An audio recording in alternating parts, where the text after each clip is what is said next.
मुंबई में भारत रूस व्यापार मंच को संबोधित करते हुए विदेश मंत्री डॉक्टर एस जयशंकर ने कहा कि मैं 10 महत्वपूर्ण विकासों पर प्रकाश डालना चाहता हूं जिन पर हमें ध्यान देने की आवश्यकता है। एस जयशंकर ने कहा कि हमारा द्विपक्षीय व्यापार आज $66 बिलियन है। इससे 2030 तक $100 बिलियन तक पहुंचने का लक्ष्य तर्कसंगत है। व्यापार संतुलन को भी तत्काल सुधारने की आवश्यकता है क्योंकि यह एक तरफा है। विदेश मंत्री ने कहा कि भारत यूरेशियन आर्थिक संघ व्यापार वस्तु वार्ता इस साल मार्च में शुरू हुई। हमें इसे जोरदार तरीके से आगे बढ़ाने की आवश्यकता है। एस जयशंकर ने कहा कि अप्रैल 2024 में मॉस्को में पहला द्विपक्षीय निवेश मंच आयोजित किया गया।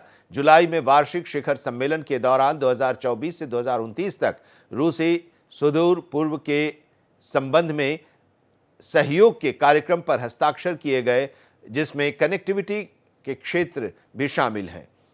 विदेश मंत्री ने कहा कि मैं आपका ध्यान शिक्षा या फिल्म जैसे गैर आर्थिक क्षेत्रों के महत्व की ओर आकर्षित करना चाहता हूं, जो हमारे बीच एक बड़े सामाजिक और आर्थिक जुड़ाव में योगदान करते हैं।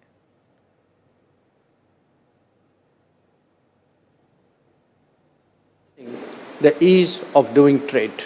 Let me highlight 10 significant developments that we need to take note of. Our bilateral trade today is $66 billion. This makes the goal of reaching $100 billion by 2030 more than realistic.